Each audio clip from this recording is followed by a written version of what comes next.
Bom dia a todos. Prazer e privilégio estarmos nessa mesa que vai falar sobre sustentabilidade e o novo marco legal do saneamento básico no Brasil. Estamos aqui com diversas autoridades sobre o assunto e que tem muito a contribuir para o debate e reflexão sobre essa dúplice temática, né? Sustentabilidade e saneamento.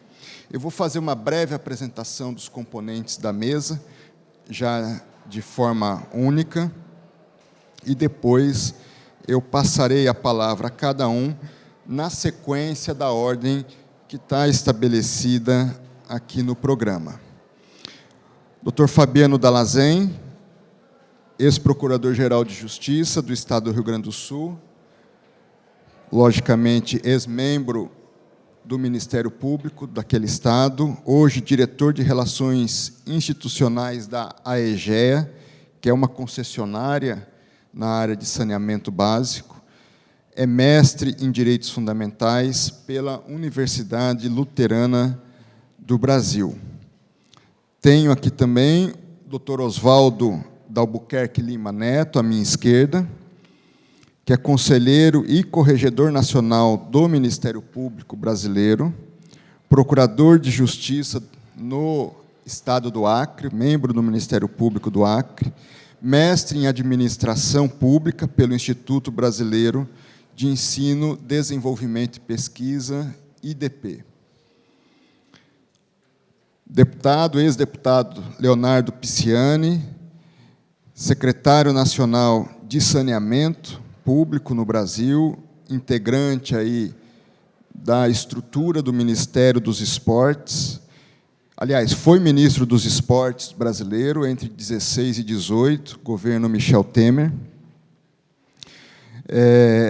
Hoje, deputado federal, novamente, e graduado em Direito pela Universidade Cândido Mendes, no Rio de Janeiro.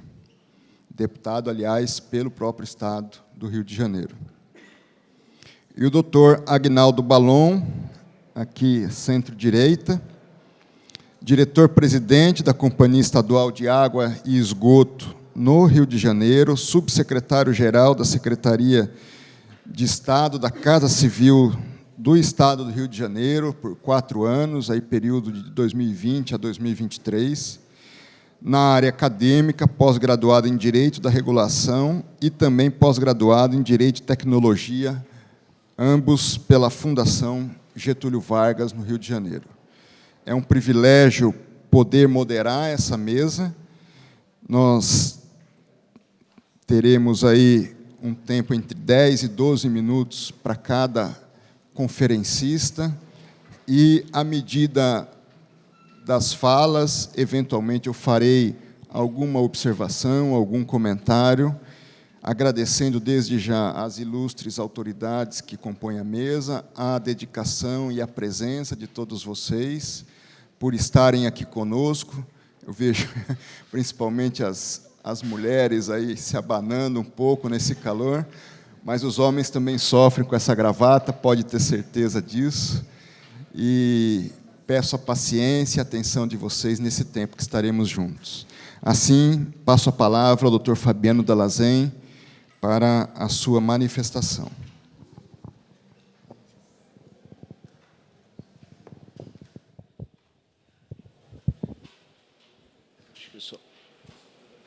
Acho que aqui... Isso, está bem. Bom dia a todos. Eu queria, saudando ao ministro André Mendonça, estender a nossa saudação aqui a toda a mesa e saudar a todos esses que nos assistem aqui, na pessoa de uma grande liderança do Ministério Público Brasileiro, que é o doutor Mafan Martins Vieira, um grande amigo e uma referência para todos nós, né, meu caro corregedor nacional, por tudo que ele fez e faz pela instituição do Ministério Público.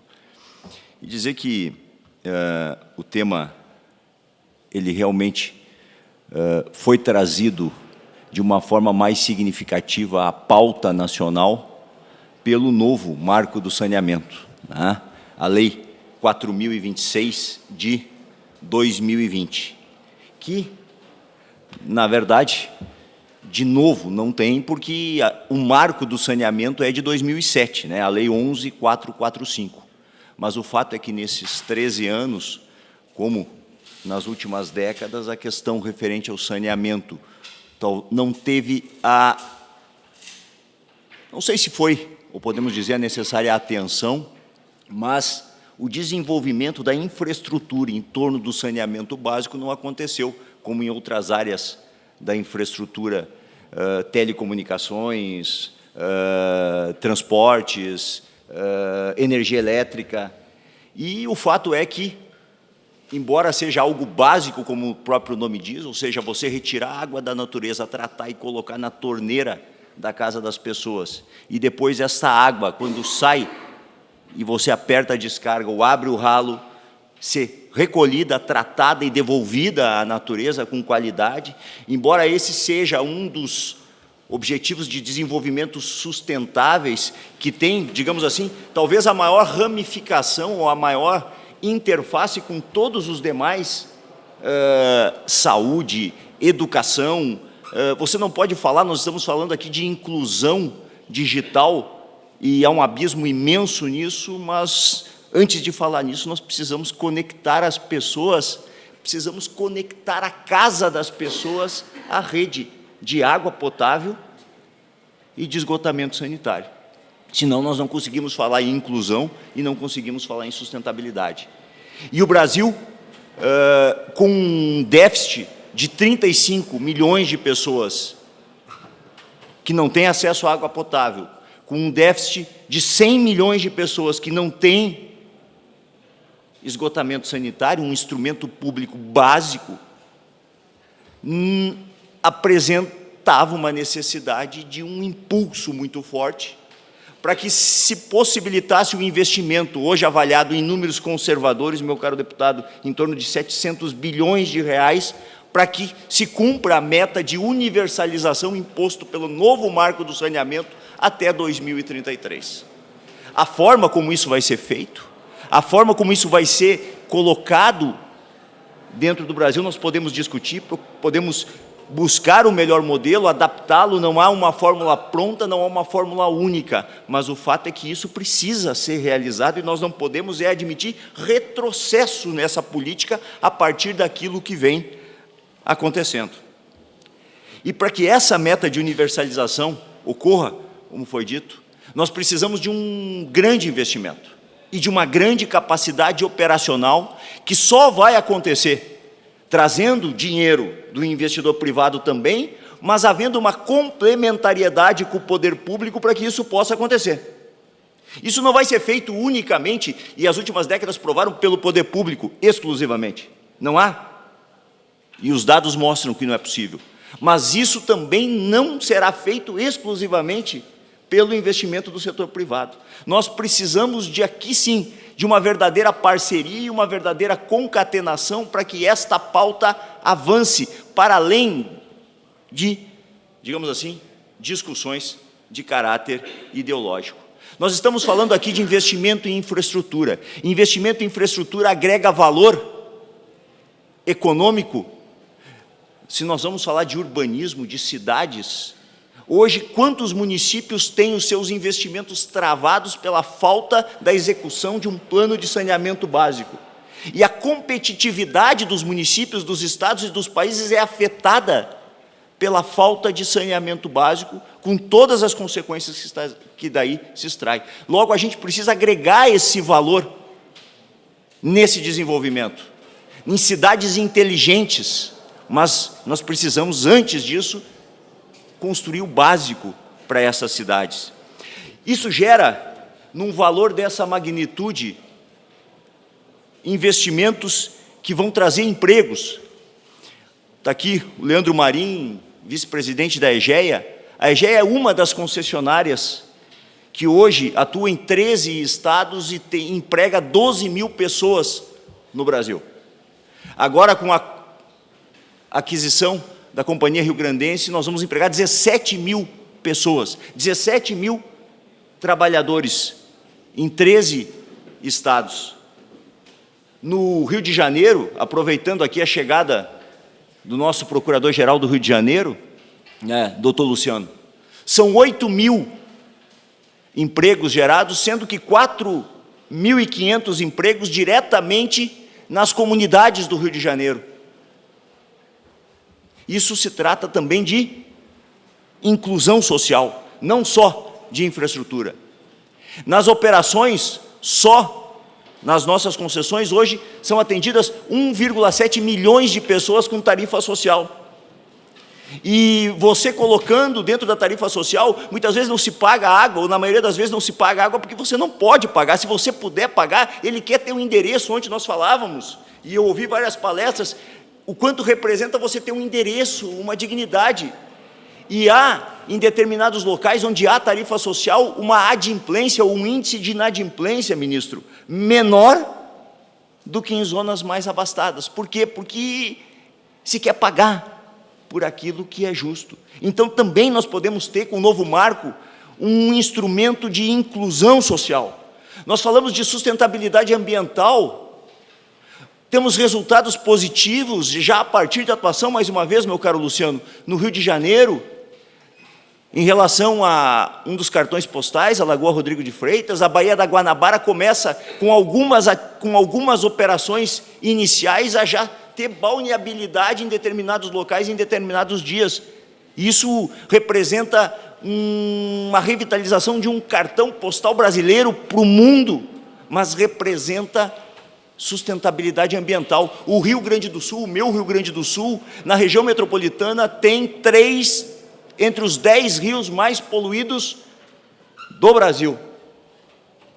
E lá, através de uma parceria público-privada, já se começa em 2 anos a mexer o ponteiro do tratamento de esgoto, que era de 16%, e já se passou para 22%, através de algumas obras realizadas entre o poder público com a parceria do poder privado. Então, isso traz desenvolvimento nas cidades, na infraestrutura, valorização imobiliária, isso traz empregabilidade, isso traz dignidade, isso traz sustentabilidade ambiental numa pauta, isso traz diversidade. A empresa hoje capta recursos, foram emitidos recentemente 500 milhões de dólares em bondes vinculados à meta em 2030, de você ter, em posições de comando na empresa, 27% de negros e pardos e 45% no mínimo de mulheres em posição de comando na empresa.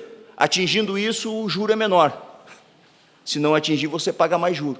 Então, um instrumento de compensação, e você veja que o investimento hoje vem canalizado para quem atinja essas metas de inclusão, de sustentabilidade. Então, é uma pauta que traz e que dialoga com tudo aquilo que nós estamos buscando e dialogando em termos de um evento como esse. Eu nem falo da saúde, nós poderíamos dar vários exemplos, eu cito alguns. Vamos lá para o norte, em Teresina. Os dados mostram que o aumento da cobertura em Teresina causou uma diminuição em 69% dos atendimentos e internações por diarreia. No Espírito Santo, em Serra, uma diminuição de 39% nas internações por doenças de veiculação hídrica. A Organização Mundial da Saúde estima que 10% do total das doenças mundiais poderia ser reduzido se todos tivessem acesso à água potável e saneamento básico.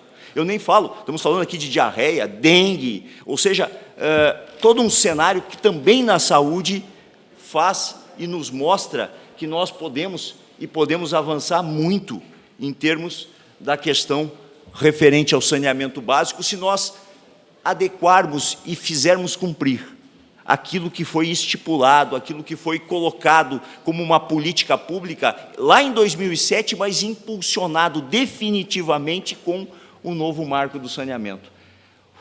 E trago aqui a posição hoje, que é da concessionária, que talvez seja a maior em termos do setor privado, em 13 estados, são 43 concessões, 8 PPPs e uma subconcessão, ministro. 8 PPPs que também são uma espécie de concessão, mas dizer que a postura e a ideia e a filosofia é de trabalho em complementariedade com o poder público.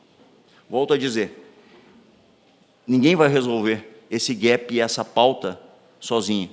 Há, mais do que nunca, de que se complemente os investimentos, a capacidade operacional, que se preserve, talvez as duas grandes conquistas desse marco, ministro André, seja, em primeiro lugar, dizer que nós temos que parar de fazer de conta, e quem for fazer saneamento, seja público ou privado, tem que demonstrar, em primeiro lugar, capacidade financeira para cumprir aquilo que está na lei, e capacidade operacional.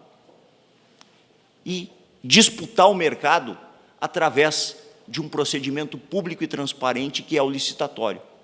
A partir disso, com uma segurança jurídica que o novo marco dá, com a necessidade de uma segurança regulatória, que precisa ainda acontecer de forma definitiva. Aqui no painel ao lado se falava da questão de regulação, de infraestrutura, para que isso possa atrair o investimento. Como disse, em números conservadores, na ordem de 700 bilhões, para que isso possa acontecer até 2033, e trazer junto todo esse cardápio lateral de benefícios em termos de valorização imobiliária, em termos de diminuição de doenças e redução de custos de saúde, em termos de sustentabilidade ambiental para a redução da poluição que é causada pelo lançamento in natura ou sem o devido tratamento no meio ambiente.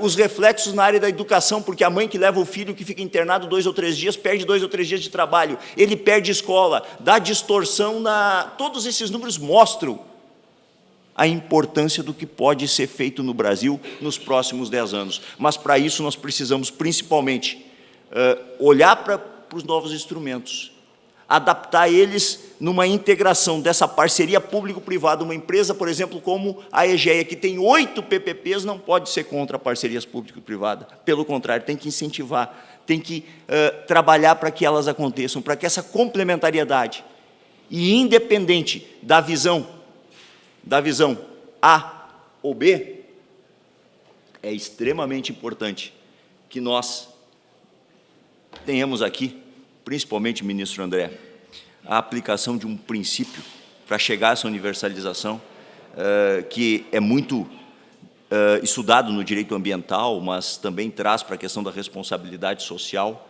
que é não permitir retrocessos quando uma legislação avança em termos de política pública, de proteção ambiental, de proteção social, que incentivar os instrumentos para o seu cumprimento e não permitir que hajam aí retrocessos, principalmente na exigência de capacidade financeira para que isso seja cumprido, capacidade operacional para que nós possamos alcançar o novo marco e lutar até o final. É uma meta audaciosa, é uma meta difícil, mas o Brasil precisa fazer um avanço nesses 10 anos que não fez nos últimos 60. Então, é essa visão e é dessa forma que eu encerro a manifestação, agradecendo, ministro André, aí a audiência de todos.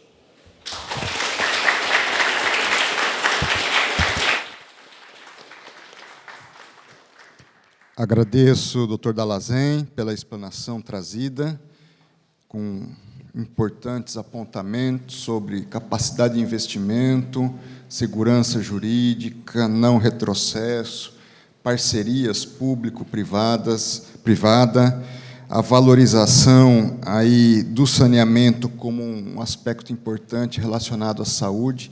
Eu relembro a todos que a Constituição da República, no seu artigo 23, inciso 9, pontua que o saneamento constitui um dever, uma atribuição, uma competência, não só da União, como também dos Estados, Distrito Federal e dos municípios. E o artigo 200, inciso 4 da Constituição, aponta uma correlação do SUS com o saneamento, determinando que o Sistema Único de Saúde ele deve participar também das políticas e da definição das políticas e da execução das políticas na área do saneamento básico.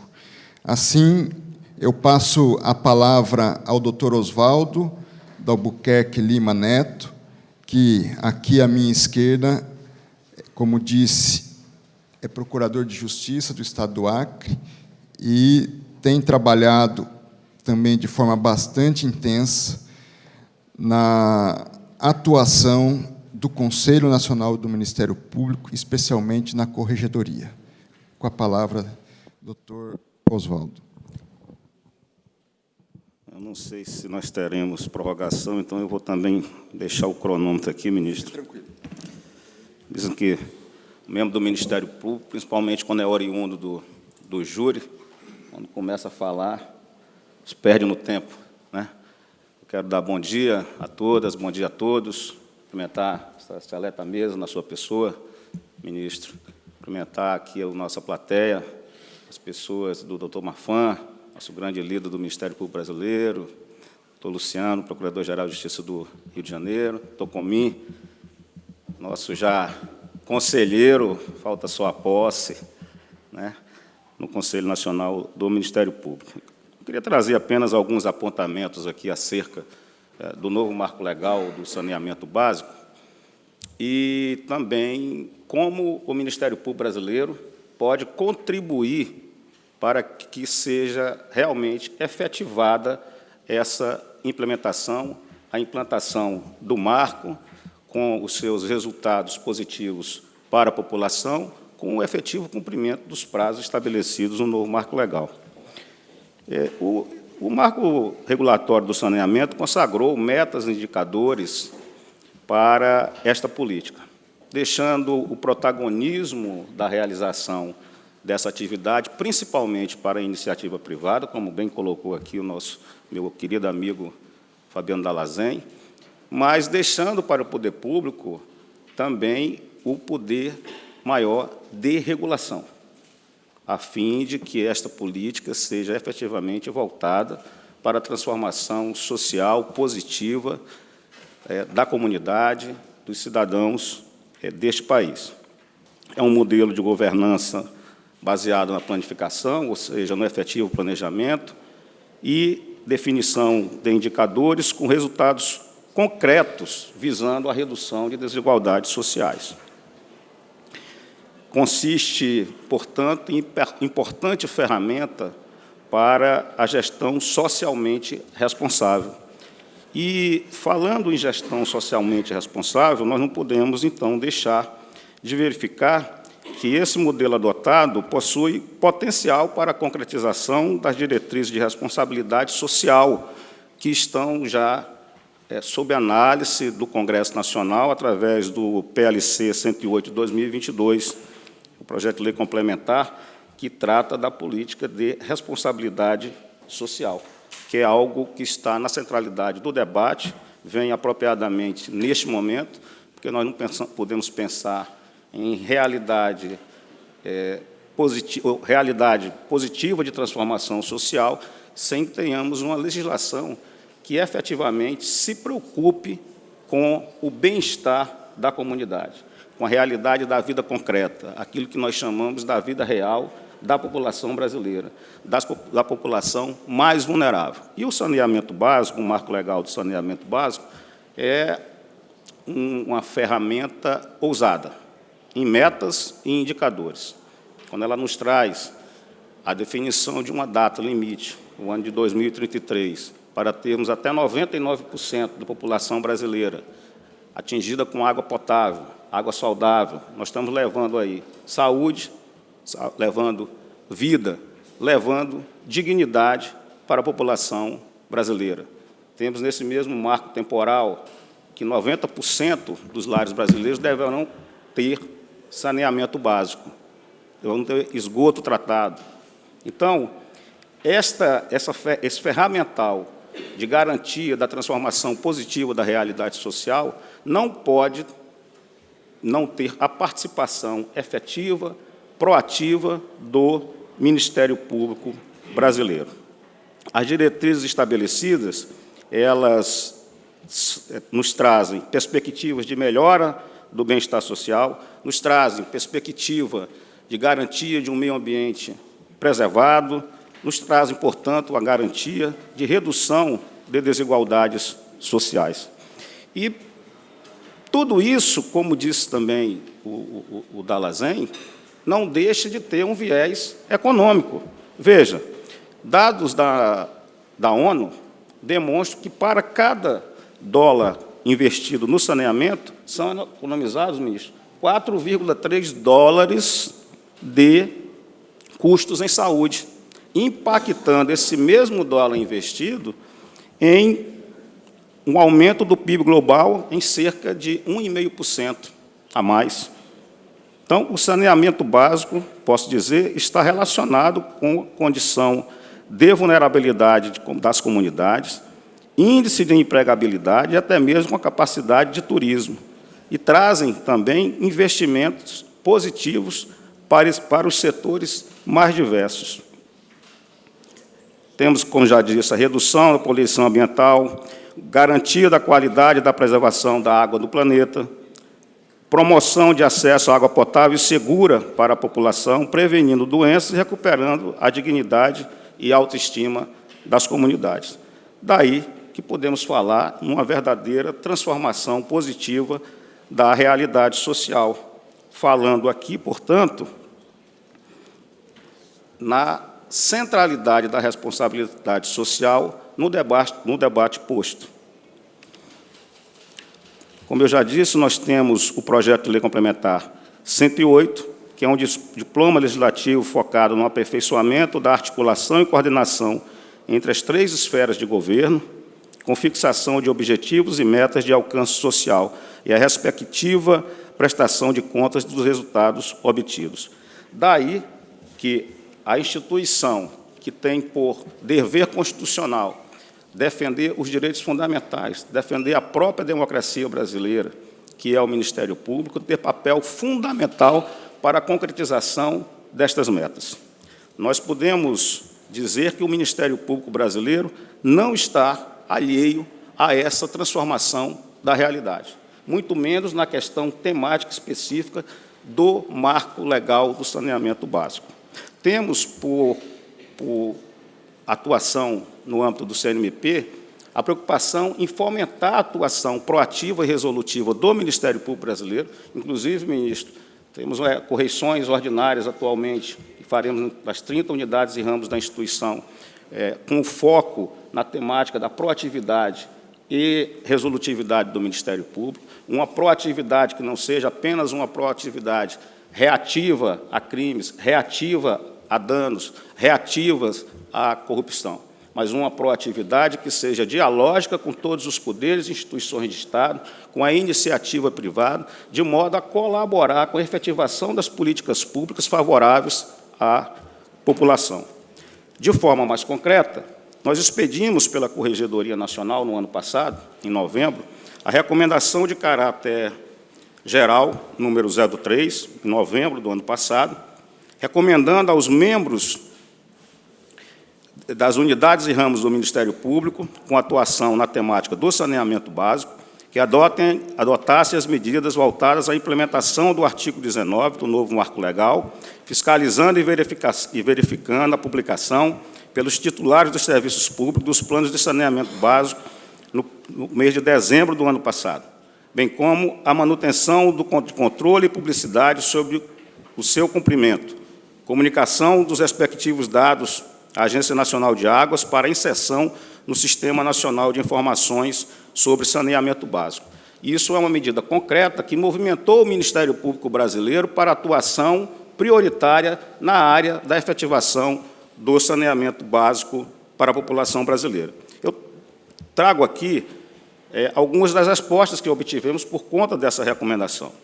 Trouxe por região. Na região norte, o meu Ministério Público Acreano, que instaurou procedimento de controle e fiscalização, com o objetivo de verificar e acompanhar, inclusive por meio de visitas periódicas, as medidas que estão sendo executadas com vistas à confirmação da regularidade dos contratos de programa que aderiram às metas da universalização dos serviços de água e esgoto. Na região Nordeste, trouxe aqui o exemplo do Ministério Público baiano.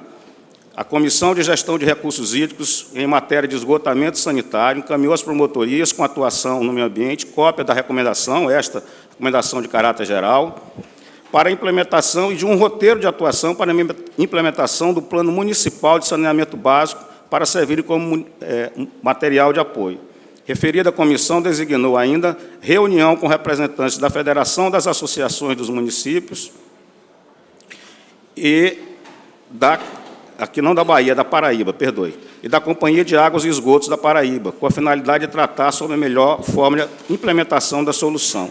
No mesmo sentido, o Ministério Público do Mato Grosso do Sul, na região Centro-Oeste, o Ministério Público de Minas Gerais, na região Sudeste, e eu trago aqui também, por fim, como exemplo da movimentação do Ministério Público brasileiro, já caminho para o fim, ministro, em razão do adiantado, o Ministério Público do Paraná, que também instaurou o procedimento para o acompanhamento das medidas adotadas e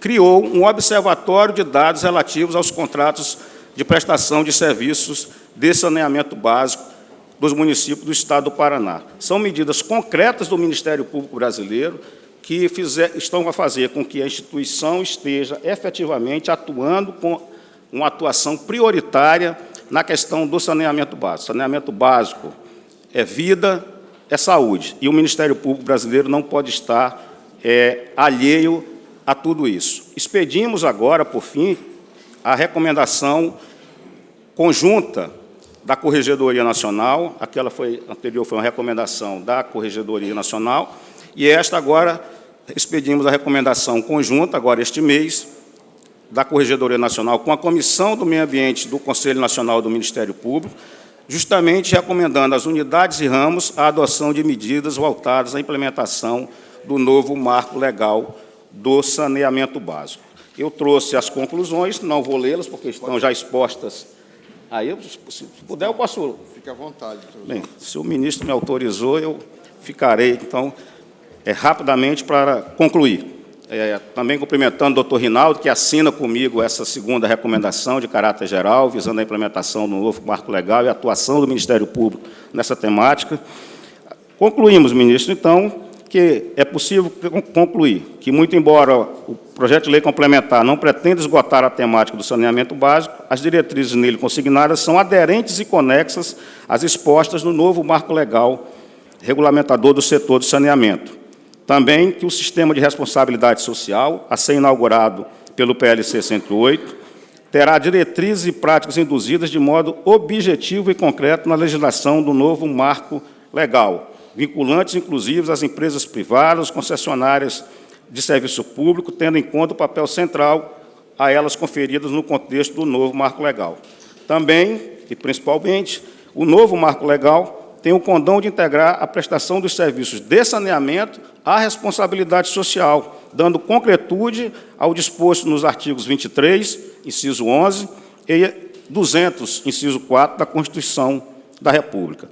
Eu encerro dizendo, ministro, que, frente à irrecusável missão do Ministério Público no impulsionamento das medidas necessárias à implementação dos resultados pretendidos, em ambiente de diálogo e interlocução interinstitucional, na perspectiva de acompanhamento e fiscalização da política pública de saneamento básico, a Corregedoria Nacional, e posso dizer, o Conselho Nacional do Ministério Público também, pela Comissão do Meio Ambiente e o Ministério Público Brasileiro, tem optado pela expedição de recomendações que induzam a atuação proativa e resolutiva das unidades ministeriais, contribuindo para a implementação do novo marco legal do saneamento básico e da transformação positiva da realidade social da população brasileira. Muito obrigado.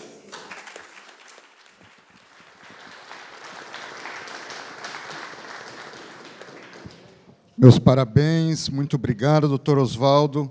E fazendo a correção, membro do Ministério Público do Acre. Dizer alguns dados importantes que o doutor Oswaldo trouxe. Primeiro, a importância da regulamentação, de nós termos uma agência reguladora, de modo especial a ANA, que faça uma regulamentação que dê segurança a esses concessionários, que garanta o cumprimento das metas, que, de alguma maneira, não crie obstáculos, ao contrário, incentive a adequada atuação desses prestadores de serviço público. Eu tenho acompanhado os dados sobre regulação e governança em geral do Banco Mundial desde 96.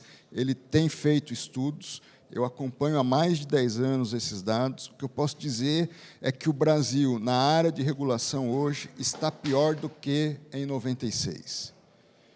Está muito aquém daquilo que pode oferecer. Daí a importância das agências reguladoras, que têm uma dupla função fundamental. Primeiro, é criar mecanismos de fomento daquela atividade. Em segundo lugar, de proteção dos usuários daquele serviço ou daquele ramo da atividade empresarial. E nem pendendo para um lado, nem para o outro, nem criando amarras desnecessárias de um lado, nem deixando de garantir o bom serviço público de outro lado. O segundo ponto que eu anoto, e fico assim bastante feliz, quando o Dr. Oswaldo coloca o acompanhamento por parte do Ministério Público em relação ao cumprimento, conforme determina o artigo 19 do novo marco legal, dos projetos, dos planos de ação, que se garanta a transparência, o devido acompanhamento e a devida execução. Logicamente, e aqui eu me reporto de modo especial ao Ministério Público do Rio de Janeiro, no que tem feito no tocante às fundações, que é garantir o bom serviço, não é nem impedir, nem criar dificuldades desnecessárias, de outro lado, nem deixar de acompanhar. E, quando o Ministério Público se coloca nessa posição, ele se torna imprescindível, e o Dr. Marinho tem dado um grande exemplo disso no Rio de Janeiro, com outros promotores e colegas, e faço referência também ao Procurador-Geral do Estado, Procurador-Geral de Justiça no Estado. Eu, assim, por falar em Rio de Janeiro, passo a palavra ao deputado federal Leonardo Pisciani, ex-ministro de Estado, e que hoje nos presenteia aqui, podendo falar um pouco sobre a questão do saneamento básico à luz do Poder Executivo e do Poder Legislativo. Obrigado, doutor Leonardo. Bom dia a todos. Queria saudar a mesa na figura do ministro André Mendonça e dizer, ministro, que a sua presença conduzindo essa mesa sobre o saneamento não só abrilhanta o tema, como nos dá a certeza inequívoca de que nós temos oportunidade de uma atuação dos poderes, uma atuação da sociedade brasileira com vistas a, de fato, cumprir a meta de universalização. Quero fazer uma saudação ao doutor Marfan, que orgulha muito o Estado do Rio de Janeiro, e tenho certeza, o Ministério Público, pelo seu talento inequívoco, sua capacidade, saudar o procurador Luciano e a todos os presentes. Eu creio que o novo marco do saneamento, a Lei 14.026, ela é de grande inteligência legislativa, por algumas razões que eu quero aqui poder elencar. A primeira é que ela dá prazo. Há muito se fala do problema que é a não universalização dos serviços de saneamento básico, os efeitos que isso tem na vida dos brasileiros e brasileiras. Mas a lei ela vem e diz, olha, nós temos prazo para que isso termine. Então, até 2033, na próxima uma década, é preciso que esteja esse problema solucionado. E eu acho que isso é fundamental, porque quando a gente coloca um norte, coloca um horizonte, é preciso que se gere mobilização, e a mobilização acaba, desta forma, acontecendo com mais pujança, com mais força, com mais velocidade. O outro ponto muito importante do novo marco do saneamento é que ele compreende a diversidade do Brasil. O Brasil é um país muito diverso, com realidades distintas, de estado para estado, de região para região. Muitas vezes, dentro de regiões de um mesmo estado, você tem realidades absolutamente distintas, e o marco ele compreende que o problema do saneamento ele não vai ser solucionado com uma única medida, com uma única fórmula, com um único instrumento. Então, ele dota, né, o setor do saneamento de diversas oportunidades e de diversos modelos, seja por concessões, por parcerias público-privada, seja por investimentos direto do poder público, seja por consórcios, e por aí vai. Elenca ali uma série de instrumentos, um cardápio de instrumentos que estão à disposição do país, à disposição dos municípios, dos estados, do governo federal, para a execução da política pública do saneamento. Eu via que a expansão do doutor Dallazen, e, com certeza, não há como atingir esse volume de investimentos que serão necessários nos próximos 10 anos para a universalização do saneamento se nós não atrairmos o investimento privado e se não reforçarmos os investimentos públicos. E, para isso, é muito bom a mobilização e a exposição pública que tem tido a temática do saneamento. Ela mobiliza os esforços públicos e ajuda a mobilizar os investimentos privados. E para que a gente tenha, e aí eu quero frisar, né, que a visão do governo federal ela é absolutamente de atração de investimentos, sem nenhum preconceito. Os investimentos eles precisam ser feitos, seja pela iniciativa privada, seja pelo poder público, seja em parceria entre ambos. Porque para a população, para o jovem, ministro, que muitas vezes atrasa o seu ciclo escolar porque tem vergonha de ir assistir aula, porque não pode, muitas vezes, tomar banho, porque muitas vezes não tem acesso à água encanada na sua casa, pouco importa se aquele investimento foi feito pelo ente público ou por um parceiro privado. O que importa é que aquele cidadão está tendo a dignidade do saneamento básico. E para que a gente consiga ter um volume cada vez maior de investimentos privados, alguns pontos são fundamentais. O ministro André Mendonça falava de um absolutamente fundamental, que é a estabilidade regulatória. Você não atrai investimentos sem uma regulação forte, sem uma regulação homogênea. Eu acho que isso a Agência Nacional de Águas tem buscado fazer, né, a partir da atribuição que recebeu em 2020 na reforma da legislação do saneamento.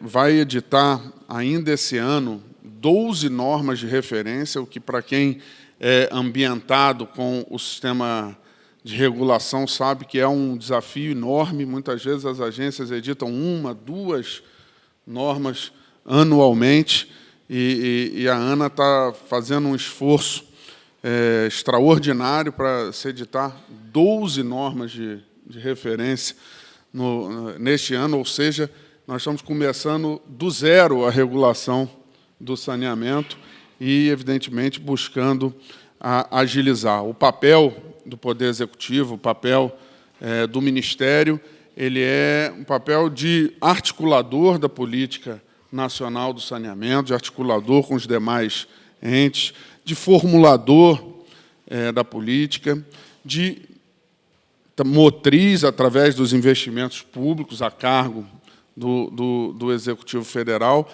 mas as normas regulatórias elas devem e serão feitas pela agência reguladora, num desafio enorme, porque é uma regulação que envolve as agências subnacionais, são 89 agências subnacionais que regulam o setor do saneamento. Então, você conseguir homogeneizar a atuação dessas agências é um desafio enorme, um desafio absolutamente complexo, mas que a gente tem uma expectativa muito positiva, né, que a coordenação da Agência Nacional de Águas, através da edição do arcabouço de normas de referência, contribua e muito para a melhoria do ambiente regulatório. É necessário ter segurança jurídica e, por esta razão, o governo federal fez questão de afirmar que não pretende e não fará nenhuma proposta de alteração legislativa no marco do saneamento. Nós entendemos que a lei presente ela atende os objetivos, ela dota de instrumentos necessários para a concretização das metas de universalização. E, nesse sentido, eu creio que cabe a todos nós, cada vez mais, buscarmos nos aprofundar no tema e nas especificidades de cada canto do nosso país. Existem cantos do nosso... E aí eu reforço também a necessidade do investimento público. O investimento público ele é absolutamente fundamental. Doutor Oswaldo, imagine que uma pequena cidade, né, do interior do Acre, talvez lá do Vale do Javari, né, lá do Cruzeiro do Sul, Vale do Juruá, lá do Vale do Juruá, confundi aqui com o estado do Amazonas. É verdade. Mas imagine uma pequena cidade, lá de 5, 6, 10 mil habitantes, que para se levar água, para se fazer o tratamento de esgoto, você terá que fazer um grande investimento, uma adutora de dezenas, às vezes centenas de quilômetros, Balum, para se levar o saneamento até aquela população. Esse investimento certamente não será feito pela iniciativa privada. Esse investimento quem tem que fazer é o poder público. Esse investimento, porque essa operação, para o privado, ela não vai parar de pé, mas o poder público tem o dever de ir lá e concretizar e implementar a política de saneamento. E, dentro desse espírito de parceria, dentro desse espírito de busca, de concretização da meta de universalização, é que eu encerro aqui a minha fala, mas, pessoalmente, afirmando que sinto uma esperança muito grande, esperança absolutamente verdadeira de que a gente tem em nossas mãos, né, sejam os gestores públicos como os investidores privados, a oportunidade de, uma vez por todas, dar dignidade à nossa população. E, como o tema aqui traz a questão da sustentabilidade, eu deixo para a reflexão das senhoras e dos senhores que talvez o Marco do Saneamento seja um dos maiores programas ambientais em marcha em todo o mundo. Afinal de contas, em que outro local nós temos um projeto, um programa que busca levar saneamento básico a 100 milhões de pessoas. Então, esse é o tamanho do desafio que temos pela frente. Muito obrigado.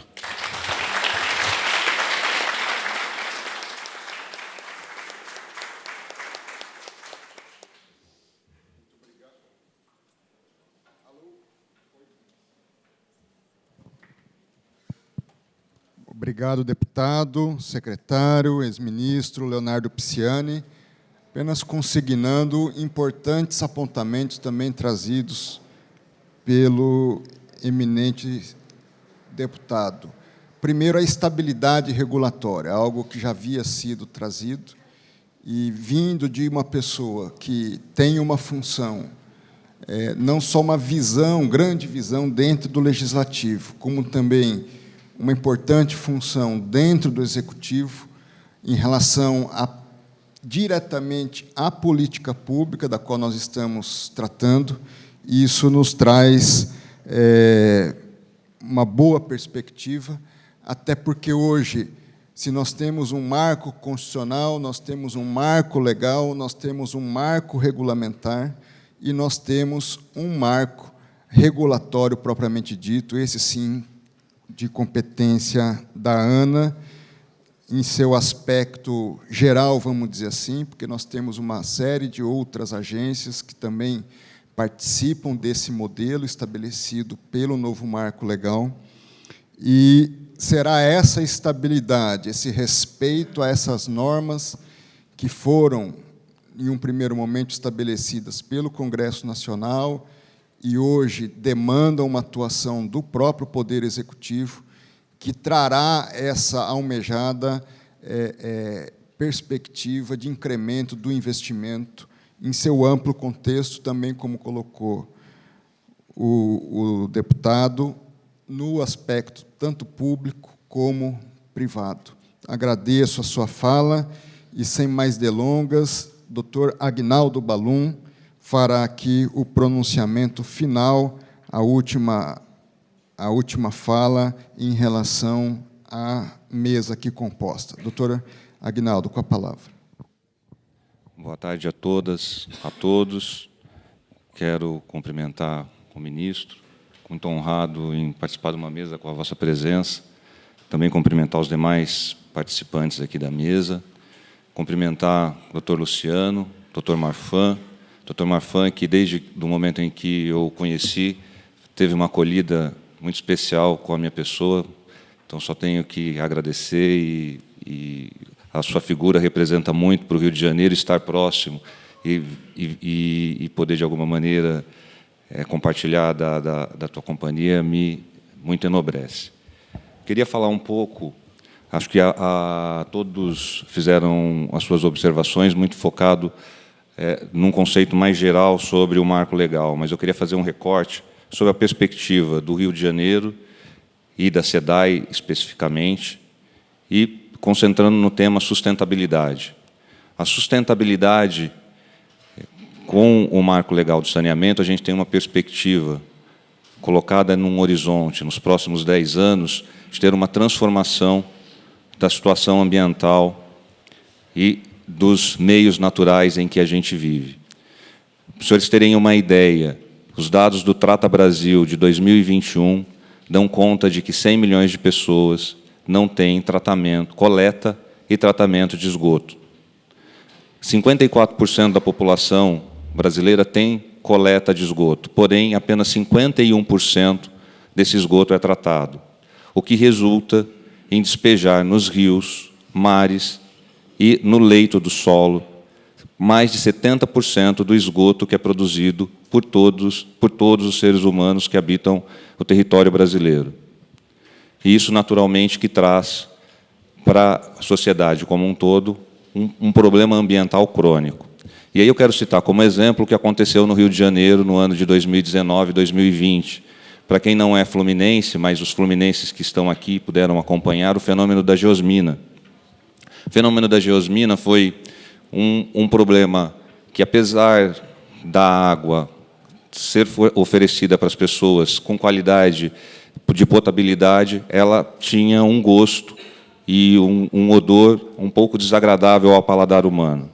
Isso fez com que a população da região metropolitana, especialmente no Rio de Janeiro, corresse de uma maneira muito grande aos mercados, comprando água potável. A gente teve, naquele momento, um esgotamento de água potável, água mineral nos mercados, com preço subindo 5, 6 vezes, e aí uma crise que a sociedade se deu conta do quão importante é a gente ter uma preservação e cuidado do meio ambiente. Obviamente que o fenômeno da geosmina, diversos fatores que levaram àquele fenômeno, o principal deles é a poluição dos rios que são afluentes ao rio Guandu, que desaguam na lagoa onde a SEDAI faz a captação de água.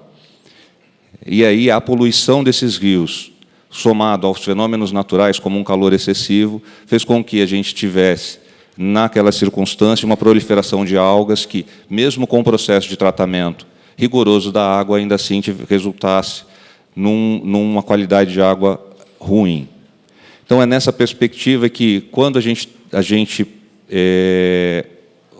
segrega as funções. E por que a gente teve essa situação no Rio de Janeiro? Primeiro, além da situação da poluição dos rios, uma dificuldade da empresa, tal como ela estava constituída, de fazer os investimentos que são necessários para que houvesse a expansão da rede de esgoto, a expansão da rede de água e também de investir adequadamente nos sistemas de produção. Sistemas de produção esses que garantem a captação de água em qualidade e quantidade suficiente para abastecer a população. Então, SEDAI, e aí eu estou exemplificando um pouco essa situação da Geosmina, só para a gente ter um contato mais próximo de como é que a questão ambiental, às vezes, quando a gente em casa recebe água tratada, tem o nosso esgoto coletado, e a maioria, creio que todos aqui têm essa condição, a gente não tem um pouco a noção do quanto a sustentabilidade e cuidar do meio ambiente é importante, porque é um conceito, às vezes, que não é imediato, é imediato. Cuidar do meio ambiente, para muitas pessoas, como a gente não tem um efeito direto, ele acaba ficando um pouco distante. Mas o fenômeno da geosmina explica um pouco como é que a preocupação em relação ao meio ambiente, ela precisa estar na nossa agenda do dia, e o marco do saneamento ele faz um pouco isso. Ele traz essa perspectiva da gente, ao universalizar o saneamento, a gente consiga cumprir com essa meta. O Estado do Rio de Janeiro fez o seu processo de concessão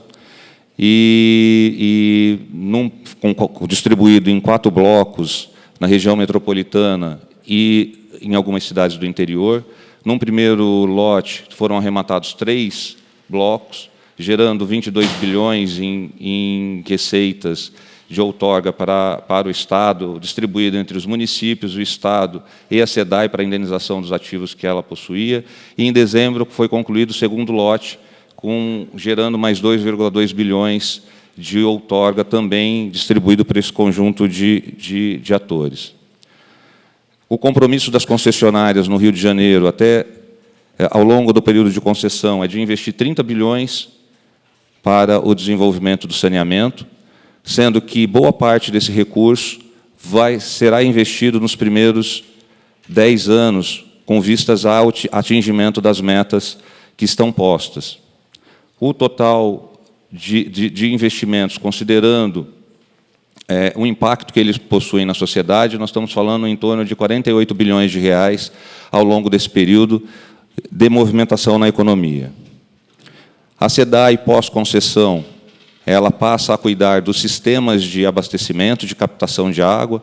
Esses sistemas no Rio de Janeiro são 6 sistemas: sistema Guandu, que abastece 75% da região metropolitana do Estado, o Imunana Laranjal, que abastece Niterói, São Gonçalo e as cidades circunvizinhas, Ribeirão das Lajes, Acari, Campos Elíseos e Japeri, que atendem as outras cidades na região na Baixada Fluminense. E também a SEDAI continua atuando em 16 cidades do interior que não aderiram, dentro da modelagem proposta pelo Estado, não aderiram ao processo de concessão. E aí, para quem está olhando a tela, é um esquema um pouco de como é que, no Rio de Janeiro, foi organizado o sistema. A SEDAI fica responsável pelos sistemas produtores, todos esses sistemas que eu mencionei aos senhores, faz a adução da água bruta, trata, e depois a adução da água para que seja distribuída entre os 4 blocos, sendo que 2 blocos estão com Águas do Rio, um bloco com a Iguá e outro bloco com a Rio Mais Saneamento. Com isso, a SEDAI assume um compromisso com a segurança hídrica do abastecimento no Rio de Janeiro.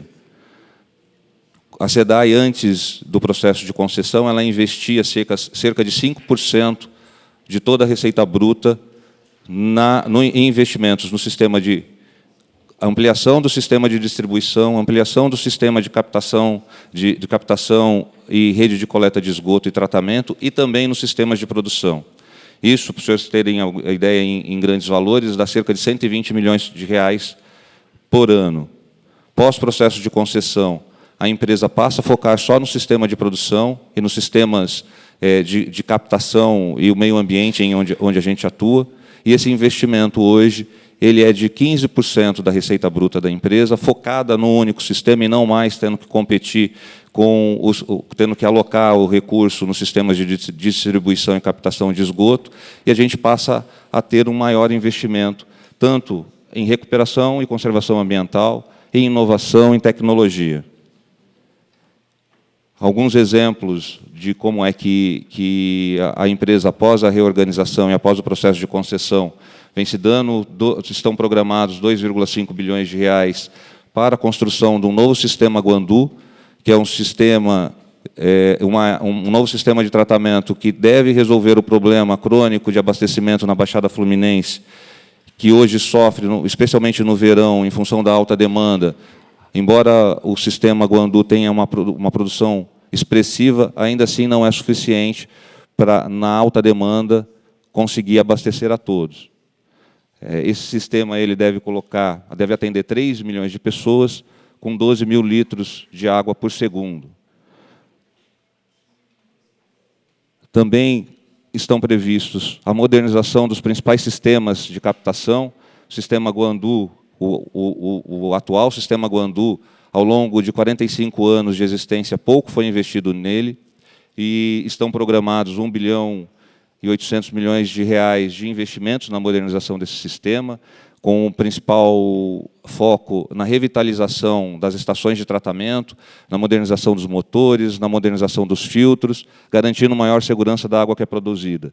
Também no sistema Imunana Laranjal e nas ETAs dos sistemas Acari, que é ETA Tinguá, ETA Xerém e ETA Rio Douro. Hoje não existem estações de tratamento, a água ela passa por um tratamento um pouco mais simples, e aí um compromisso nosso, da SEDAI e do Governo do Estado, é constituir esses sistemas com as estações de tratamento. Algumas delas já estão em andamento, e outras, a estação Rio Douro está em fase de projeto, com vistas a ser entregue até 2026 também. A SEDAI, a partir do foco nos sistemas de produção, ela passa a atuar também com mais vigor nos sistemas de proteção ambiental, através do programa Replantando Vidas, que é um programa socioambiental em que se utiliza a mão de obra de apenados. Ao longo da existência do programa foram replantados 2 milhões de mudas por ano,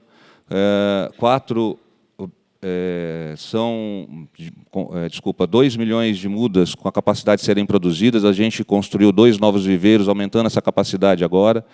4 milhões e meio de mudas já foram plantadas, com cerca de 2 mil hectares já reflorestados.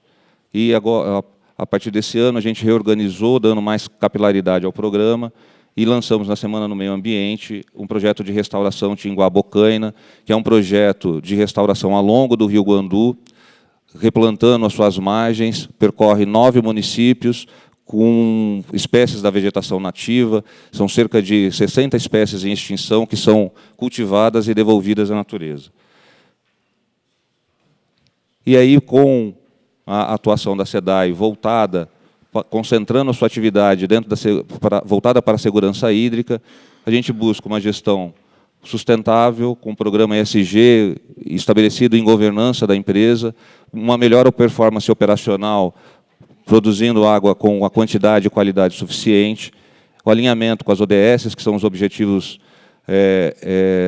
sustentáveis, e investimento em tecnologia que garantem com que a empresa performe melhor e com menos recursos. Então, tudo isso para dizer aos senhores que, com o processo de reorganização da atividade do saneamento no Rio de Janeiro, a gente, de um lado, estabelece às empresas concessionárias a responsabilidade de universalizar as metas até 2030, e aí é importante que a sociedade, a agência reguladora, Ministério Público, esteja em permanente fiscalização para que a gente efetivamente tenha o cumprimento dessas metas, porque é um contrato que ele vai se constituindo ao longo do tempo, e aí a sociedade civil, ao se empoderar e ao exercer o seu compromisso de fiscalizar, a gente vai fazer com que, de fato, essas metas possam ser alcançadas. Então, de um lado, a gente consegue ter um saneamento ambiental, deixar de poluir os rios, no nosso caso, os sistemas onde a gente capta água protegidos. Do outro lado, a SEDAI se concentrando na operação do sistema, conseguindo modernizar todas as estações de tratamento, instalando outras, de tal forma que, ao longo dos próximos 10 anos, a gente tenha um sistema mais resiliente, produzindo água com melhor qualidade, menos recursos, menos produto químico, menos energia, e de uma maneira mais resiliente, a gente consiga ter a produção de água com mais sustentabilidade ambiental. Então, um pouco da experiência do Rio de Janeiro. Obrigado a todos.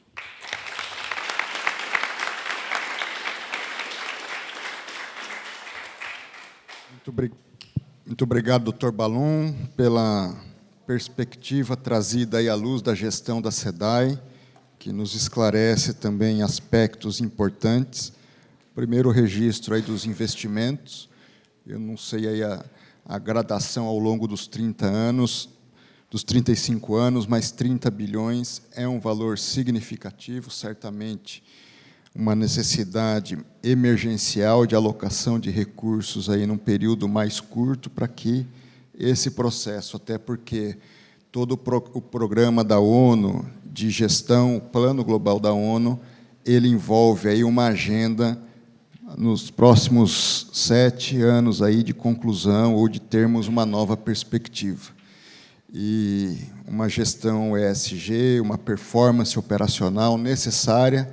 A SEDAI, ela, não uma crítica aqui, mas uma constatação, em função de gestões que não acabaram por não conseguir atender a expectativa e a confiança que a sociedade local havia depositado nela, ela é necessária, essa transformação, e é bom nós vermos que essa transformação está em bom curso. E nós temos agora 12h35, todos querendo almoçar, certamente, mas talvez alguém querendo fazer alguma pergunta, né? Então, até para que valorizemos vocês, eu vou autorizar autoritariamente 2 perguntas. Quem quiser, fique aí à vontade. Não? Quer? Então, eu vou passar para ela e depois para o nosso desembargador. Pois não. Seu nome, se apresente.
Você é paraense?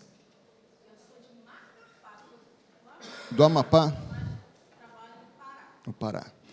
Se me permite, eu vou passar a palavra ao nosso secretário, que talvez da mesa seja a pessoa mais legitimada a trazer um esclarecimento sobre isso. Antes dele responder, vou passar a palavra ao doutor desembargador Marcos Machado, TJ do Mato Grosso.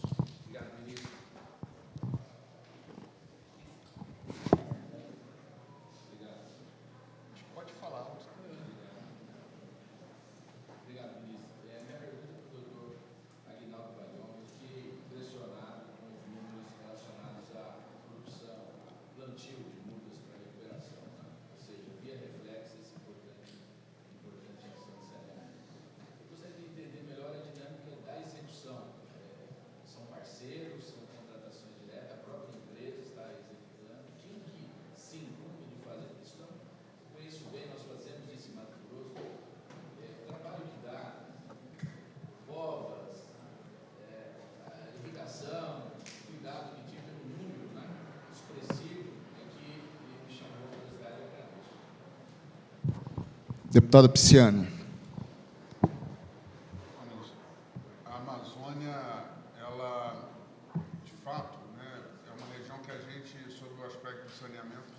olhar com muita atenção. É a região brasileira, a região norte do Brasil, é a região com maior quantidade de água, de mananciais, e é que tem o menor índice de água tratada no país. Eu acho que esse panorama começa a mudar. O Estado do Amapá fez já a sua concessão, tem investimentos em andamento. O Estado do Pará está modelando a concessão da COSAMPA, da sua companhia estadual, nos moldes do que foi uma modelagem muito parecida da que foi feita no Rio de Janeiro, onde a companhia estadual vai manter a captação e produção e conceder a distribuição. E com relação à COP, eu tenho certeza que Belém do Pará vai estar absolutamente preparada para, em 2025, receber esse grande evento. Aliás, é uma oportunidade extraordinária do mundo ver a Amazônia pelos olhos dos 30 milhões de brasileiros que vivem na Amazônia. As necessidades, os desafios, as perspectivas.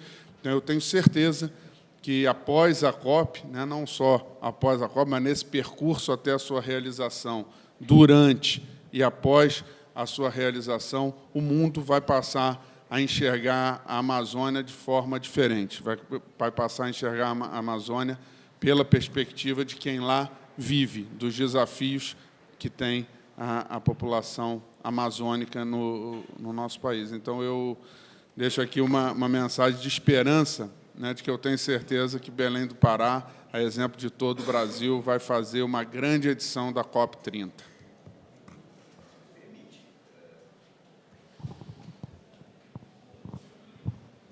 Desculpe, ministro, pedindo o seu alvará, autorização. Eu acho que não só nesse avanço, mas a gente pode desenvolver soluções, como disse o secretário, cada região do país é uma região e demanda soluções diferentes. A gente fala de Amazônia, lá desde 2018 a concessão Águas de Manaus, em Manaus, e foi desenvolvida uma solução a partir da constatação da dificuldade para levar água e coletar esgoto nas palafitas. Hoje, vou fazer saneamento. Então, se você quer incluir, se você quer universalizar, você não pode deixar ninguém para trás.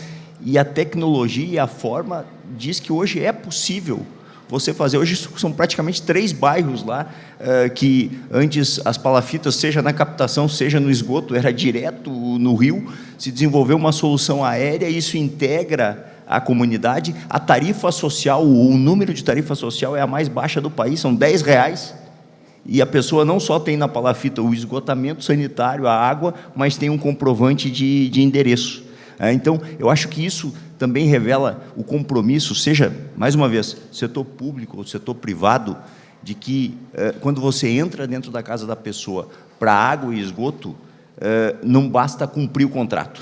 A gente tem que ter o marco regulatório, a segurança regulatória, mas você tem que compartilhar o valor, você tem que ter, digamos assim, a licença social, porque senão nenhuma concessão, por mais seguro que seja a questão regulatória, vai parar em pé.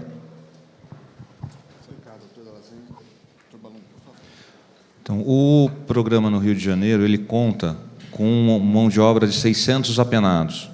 A nossa ideia é ampliar um pouco o programa que a gente tem com o Poder Judiciário do Rio de Janeiro e toda a mão de obra alocada na execução, tanto na condução dos viveiros. Nós temos 12 viveiros hoje fazendo o cultivo das mudas, quanto o processo de replantio é feito por essa mão de obra dos apenados. É um programa de ressocialização que a gente tem na empresa já há 22 anos. Esses números que a gente apresentou é ao longo, naturalmente, da execução do programa, e a perspectiva de restauração do corredor, que perpassa pelos 9 municípios, é também um programa de 30 anos. E a gente concentrou as ações que antes no Estado era dispersa. O programa de reflorestamento ele se dava em regiões em que o monitoramento da pega da muda e depois até o levantamento do inventário ambiental era mais complicado. Com a reordenação do programa, a gente passa a conseguir fazer o inventário com mais qualidade e também com capacidade de monitorar se como é que a planta de mudas está se dando e as correções que precisam ser necessárias. A gente conta também com 3 engenheiros ambientais que auxiliam os apenados na execução e no planejamento das atividades. E fica o convite, caso queira ir lá no Rio de Janeiro, conhecer um programa, será um prazer.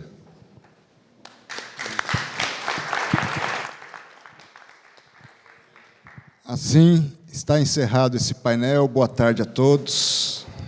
Privilégio estar com vocês.